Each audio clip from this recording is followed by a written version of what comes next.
श्री जगदम्बिकाय नमः। ओम ऐं ह्रीं क्लीं चामुंडाय विच्चे।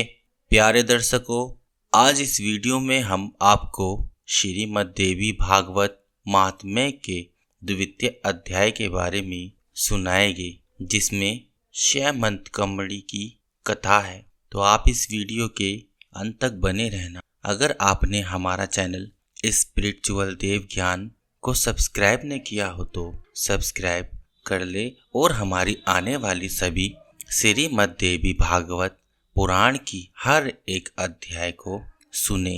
माता आप पर कृपा बनाए रखेगी, क्योंकि चैत्र माह में माता रानी की सुनी जाने वाली कथाएं आपके भविष्य में उन्नति व धन से होने वाली हानि से बचाती है। प्रिय दर्शकों, शुरू करने से पहले बोले जय माँ दुर्गा। तो चलिए यह कथा शुरू करते हैं। ऋषिगण बोले, महाभाग वासुदेव जी ने अपने पुत्र को किस प्रकार प्राप्त किया और वन में भ्रमण करते हुए श्री कृष्ण ने प्रसेन को कैसे खोजा। हे सुमिते, हे सूत, किस विधि से और किससे वासुदेव जी ने श्रीमद् देवी भागवत पुराण का श्रवण किया, आप हम लोगों को यह कथा बताए। सूत जी बोले, भोजवंशी सत्राजित द्वारकापुरी में आनंद पूर्वक निवास करता हुआ सूर्य की आराधना में तत्पर रहता था। वह सूर्य का परम भक्त एवं उसका मित्र था। कुछ समय के पश्चात सूर्यदेव उसके ऊपर प्रसन्न हो गए और उन्होंने उसे अपने लोक का दर्शन कराया। उसकी भक्ति तथा प्रेम से अत्यंत प्रसन्न हुए भगवान सूर्यदेव ने सत्राजित को श्यामंतकमणि दे दी और वह उस मणि को अपने गले में धारण किए हुए द्वारका आ गया। उसे देखकर मणि के तेज से भ्रमित नागरिकों ने सत्राजित को सूर्य समझकर सुधर्मा नामक अपनी सभा में विराजमान श्री कृष्ण के पास पहुंचकर उनसे कहा, हे जगतपते, आपके दर्शन की अभिलाषाएं भगवान सूर्य स्वयं आपके पास आ रहे हैं। यह बात सुनकर सभा में श्री कृष्ण हंसकर बोले, हे बाल स्वभाव नागरिकों, हे सूर्य भगवान नहीं है बल्कि सत्राजित है, जो स्वयं सूर्य द्वारा प्रदत्त स्वयंतक मणि से दीप्तिमान होता हुआ यहाँ आ रहा है। उसने पश्चात ब्राह्मणों को बुलाकर सत्राजित ने सुबह से पाचन कराया और भली भांति पूजन करके उस मणि को अपने घर में स्थापित किया। वह मणि जहाँ रहती थी वहाँ किसी प्रकार की महामारी, दुर्भिक्ष तथा उपसर्ग, भूकंप आदि प्राकृतिक संकट का भय उत्पन्न नहीं होता था। और उस मणि की एक विशेषता यह भी थी कि वह नित्य 8 बार श्रवण दिया करती थी। तदंतर एक दिन सत्राजित के भाई प्रसेन ने उस मणि को गले में धारण कर सिंधु देशियों घोड़े पर सवार होकर आखेट के लिए वन की ओर प्रस्थान किया। वहां वन में किसी सिंह ने उसे देखा और घोड़े सहित प्रसेन को मारकर सिंह वह मणि स्वयं ले ली। इसके पश्चात महाबली ऋषकराज जाम्बवान ने मणि धारण करने वाले उस सिंह को अपनी गुफा के द्वार पर देखकर और उसे मारकर मणि स्वयं ले ली। पराक्रमी ऋषकराज ने वह मणि खेलने के लिए अपने पुत्र को दे दी और वह बालक भी उस प्रदीप्त मणि को पाकर उसके साथ खेलने लगा। कुछ काल बीतने पर भी प्रसेन ने वापस न लौटने पर सत्राजित अत्यंत दुखी हुए और सोचने लगा कि मणि लेने की इच्छा से न जाने किसने प्रसेन को मार डाला। इस बीच द्वारकापुर में नागरिकों की पारस्परिक बातचीत से किसी प्रकार यह किंवदंती फैल गई कि मणि के लोभ के वशीभूत श्री कृष्ण ने ही प्रसेन का वध किया है। श्री कृष्ण ने भी जब अपने विषय में अपयश की बात सुनी तो उन्होंने अपने ऊपर लगे हुए कलंक के परिमार्जन हेतु प्रसेन के अन्वेषणार्थ नागरिकों के साथ प्रस्थान किया। वन में पहुंचने पर श्री कृष्ण ने सिंह द्वार मारे गए प्रसेन को देखा और तदंतर गिरे हुए रक्त बिंदुओं से चिन्हित मार्ग का अनुसरण करके सिंह को खोजते हुए वे कुछ दूर गए। इसके पश्चात एक गुफा के द्वार पर मरे हुए सिंह को देखकर भगवान श्री कृष्ण करुणायुक्त वाणी में नागरिकों से बोले, मणि का हरण करने वाले को खोजने के लिए मैं इस गुफा के भीतर प्रवेश कर रहा हूँ। जब तक मैं वापस न आ जाऊं तुम लोग यहीं पर ठहरो। वे द्वारकावासी ठीक है ऐसा बोलकर वहीं पर ठहर गए और श्री कृष्ण गुफा के भीतर प्रविष्ट हुए जहाँ जामवान का घर था। तत्पश्चात वहां पहुंचने पर श्री कृष्ण ने ऋषभ राज के पुत्रों को मणि धारण किए देखकर मणि को छीनना चाहा। इस पर उसकी धात्री भयभीत होकर चिल्लाने लगी। तब धात्री की आवाज सुनकर जामवान तुरंत वहां आ गया और वह अपने स्वामी श्री कृष्ण के साथ दिन रात निरंतर युद्ध करने लगा। इस प्रकार उन दोनों के बीच 27 दिनों तक भयंकर युद्ध हुआ। इधर द्वारकावासी गुफा के द्वार पर 12 दिनों तक तो श्री कृष्ण के आगमन की प्रतीक्षा करते हुए ठहरे रहे, किंतु इसके बाद वे भयभीत होकर अपने अपने घर चले गए और वहां पहुंचकर उन्होंने लोगों से सारा वृत्तांत कहा।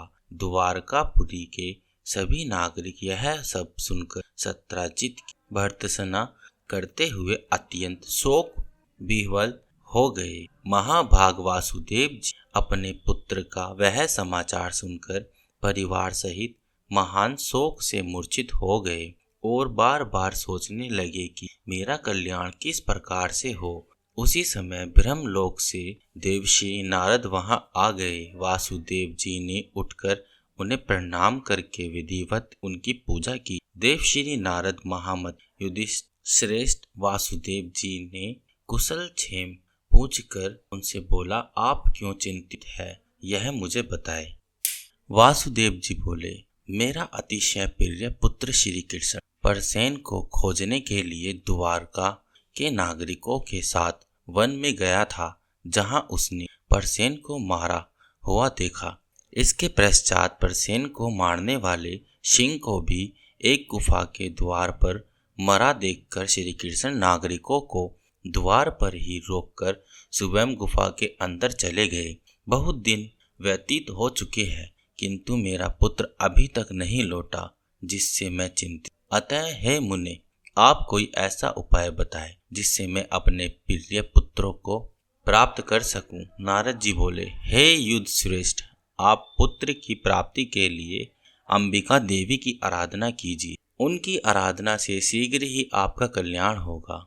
वासुदेव जी बोले, हे भगवान, वे देवी कौन है? वे माहेश्वरी किस प्रकार के प्रभाव बली है तथा उनकी आराधना किस प्रकार की जाती है? हे देवर, कृपा करके यह बताए। नारद जी बोले, हे महाभाग वासुदेव, देवी के अतुलित महात्म्य का विस्तार पूर्वक वर्णन करने में कौन समर्थ है, अतः मैं संक्षेप में ही कह रहा हूँ, आप उसे सुने। जो भगवती शाश्वत सच्चिदानंद स्वरूपा और परात्परतरा देवी है तथा जिसके द्वारा यह जगत व्याप्त है, जिनकी आराधना के प्रभाव से ही ब्रह्मा इस चराचर सृष्टि की रचना करते हैं, जिसका सत्व करके भगवान विष्णु मधु कैटभ के भय से मुक्त हुए तथा जिनकी कृपा से वे विश्व का पालन पोषण करते हैं, जिनकी कृपा कटाक्ष मात्र से भगवान शंकर जगत का संहार करते हैं और जो संसार के बंधन की कारण रूपा है, वे ही मुक्ति प्रदान करने वाली है, वे ही परम विद्या स्वरूपा है और वे ही समस्त ईश्वरी है। अतः आप नवरात्र विधान के अनुसार जगदम्बी की विधिवत पूजा करके 9 दिनों इस श्रीमद् देवी भागवत पुराण का श्रवण कीजिए, जिसके श्रवण मात्र से आप शीघ्र ही अपने पुत्र की प्राप्ति कर लेंगे। इस पुराण का पाठ तथा श्रवण करने वाले मनुष्य से भोग एवं मोक्ष दूर नहीं रहते। नारद जी के ऐसा कहने पर वे वासुदेव जी मुनि श्रेष्ठ नारद को प्रणाम करके अत्यंत प्रेम पूर्वक कहने, वासुदेव जी बोले, हे भगवान, आपके इस कथन से देवी महात्म्य से संबंध एक अपना वृत्तांत मुझे याद आ गया। मैं उसे कह रहा हूँ, आप सुनिए। पूर्व काल में पापी कंस ने आकाशवाणी के माध्यम से देवकी के 8वें गर्भ से अपनी मृत्यु जानकर भयभीत हो भर्या सहित मुझको बंदी बना लिया।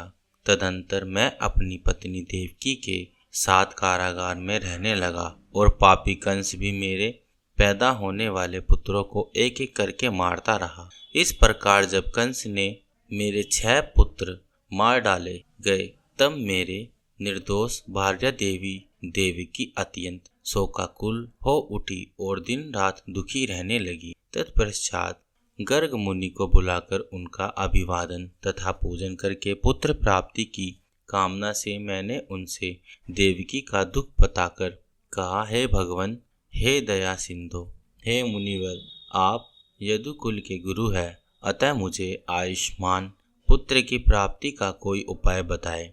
इसके अनंतर दया निधान गर्ग जी प्रसन्न होकर मुझसे कहने लगे। गर्ग जी बोले, हे महाभाग वासुदेव, अब आप उस सर्वश्रेष्ठ साधन को सुनिए जो भगवती दुर्गा अपने भक्तों की दुर्गति का विनाश कर देती है। आप उन कल्याणकारी देवी की आराधना कीजिए, इससे शीघ्र ही आपका कल्याण होगा, क्योंकि आराधना से सभी लोगों की समस्त कामनाएं पूर्ण हो जाती है। दुर्गा की उपासना करने वाले मनुष्य के लिए संसार में कुछ भी दुर्लभ नहीं है। गर्ग मुनि के ऐसा कहने पर मैं प्रसन्न हो गया और अपनी पत्नी सहित श्रेष्ठ गर्ग को परम श्रद्धा पूर्वक प्रणाम करके दोनों हाथ जोड़कर मैंने उनसे कहा। वासुदेव जी बोले, हे भगवान, हे करुणा सागर, हे गुरु, यदि आप मुझ पर स्नेह रखते हैं तो मेरे कल्याण के निमित्त आप ही उन भगवती चंडिका की आराधना कर दे। मैं तो कंस के घर में बंदी रहने के कारण कुछ भी कर सकने में सहमर्थ नहीं हूँ, अतः हे महामते, अब आप ही इस दुख सागर उद्धार की। मेरे इस प्रकार कहने पर वे मुनि प्रसन्न कर बोले, हे वासुदेव, आपकी प्रति के कारण मैं आपका कल्याण करूंगा। मेरे द्वारा प्रति पूर्वक प्रार्थना किए जाने के उपरांत गर्ग मुनि दुर्गा की आराधना की इच्छा से ब्राह्मणों के साथ विंध्य पर्वत पर चले गए। वहां जाकर जप एवं पाठ में तत्पर रहते हुए गर्ग मुनि जगत की मृत स्वरूपा और भक्तों की कामनाओं को पूर्ण करने वाली भगवती की आराधना करने लगे। जब पूजन आदि अनुष्ठानों की समाप्ति के पश्चात आकाशवाणी हुई कि हे मुने, मैं प्रसन्न हो गई हूँ, अतएव तुम्हारे कार्य की सिद्धि होगी। समस्त प्रकार के पाप एवं अनाचार स्वरूप पृथ्वी के भार का नाश करने के लिए मुझसे प्रेरणा प्राप्त कर स्वयं भगवान विष्णु अपने अंश से वासुदेव भार्या देवी के गर्भ से अवतार ले। कंस के भय से वासुदेव उस शिशु को लेकर शीघ्र ही गोकुल में नंद के घर पहुंचा देंगे और वहां से यशोदा की कन्या को लाकर अपने घर में राजा कंस के दे देंगे।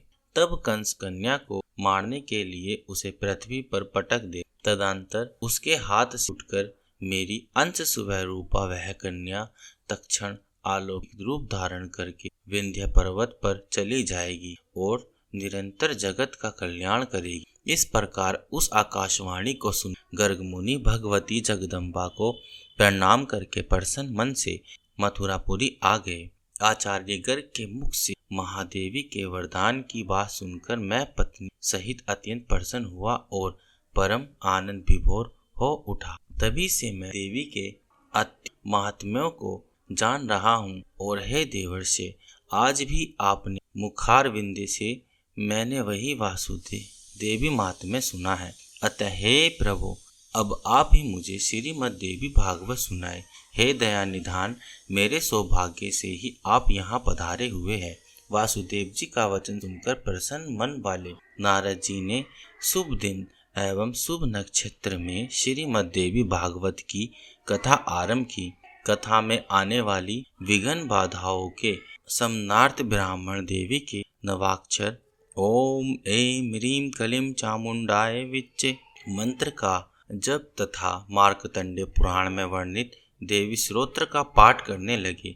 प्रथम स्कंद के आरंभ से ही वासुदेव जी देवर्षि नारद के मुख से निसृत अमृत स्वरूपा श्रीमद् देवी भागवत पुराण का भक्ति पूर्वक श्रवण करने लगे। 9वें दिन कथा की समाप्ति होने पर महामंत्र वासुदेव जी श्रीमद् देवी भागवत ग्रंथ तथा कथावाचक दोनों की प्रसन्नता पूर्वक की पूजा की। उधर कंधार में श्री कृष्ण तथा जाम्बवन के बीच चल रहे युद्ध में श्री कृष्ण के मुष्टिका प्रहारों से जाम्बवान का शरीर अत्यंत शिथिल पड़ गया था। उसी समय जाम्बवान को भी पूर्व काल की घटनाएं याद आ गई और भगवान श्री कृष्ण को परम भक्ति के साथ प्रणाम करके अपने अपराध के लिए क्षमा याचना करते हुए उसने श्री कृष्ण से कहा, अब मुझे ज्ञात हो गया कि आप रघुश्रेष्ठ श्री राम ही हैं, जिनके भयंकर कोप से सागर तथा लंका नगरी दोनों छुप हो गए थे और रावण अपने बंधु बांधवों सहित मारा गया था। हे श्री कृष्ण, वे राम आप ही है, अतः मेरी दृष्टता को क्षमा करे। मैं आपका सर्वदा सेवक हूँ, अतएव मेरे योग जो भी कार्य हो उसके लिए मुझे आदेश दी। जाम्बवान का वचन सुनकर जगतपति बोले, हे ऋषभ राज, मणि प्राप्त करने के लिए हम लोग इस कंधार में आए हैं। तत्पश्चात ऋषभ राज जाम्बवान ने श्री कृष्ण की विधिवत पूजा करके स्यमंतकर्ण में मणि तथा अपनी पुत्री जाम्बवती ने प्रसन्नता पूर्वक अर्पित कर दी। श्री कृष्ण जाम्बवती पत्नी के रूप में अग्निकार मणि को गले में धारण कर लिया और ऋषभ राज जाम्बवान से विदा लेकर वे द्वारकापुरी के लिए प्रस्थान। उधर द्वारका में उदार हृदय श्री वासुदेव जी ने श्रीमद् भागवत पुराण कथा की समाप्ति के दिन ब्राह्मणों को भोजन कराया तथा नानाविध दक्षिणाओं से उन्हें संतुष्ट किया। जिस समय वे ब्राह्मण वासुदेव को आशीर्वाचन प्रदान कर रहे थे, उसी समय भगवान श्री मणि धारण किए हुए पत्नी जाम्बवती के साथ वहां आ पहुंचे। भर्या सहित भगवान श्री कृष्ण को देखकर वासुदेव जी तथा उपस्थित जन की आंखें हर्षित के अश्रु से परिपूर्ण हो गई और वे परम आनंदित हुए। देव श्री नारद श्री कृष्ण के आगमन से हर्षित हुए और उन्होंने वासुजी तथा श्री कृष्ण से विदा लेकर ब्रह्म सभा के लिए प्रस्थान किया। जो मनुष्य निष्कपट भक्ति एवं शुद्ध हृदय से भगवान के इस विख्यात तथा कलंकनाश चरित्र का पाठ एवं श्रवण करता है, वह पूर्ण सुखी हो जाता है। जगत में उसकी सभी कामनाएं पूर्ण हो जाती है तथा मृत्यु के अनंतर वह मोक्ष पद प्राप्त करता है। प्रिय दर्शकों, इसी के साथ यह अध्याय यहाँ समाप्त हुआ। अगर आपको यह वीडियो पसंद आए तो वीडियो को लाइक करें। हमारा चैनल स्पिरिचुअल देव ज्ञान को सब्सक्राइब नहीं किया हो तो सब्सक्राइब करें। तो बोलिए जय माँ दुर्गा।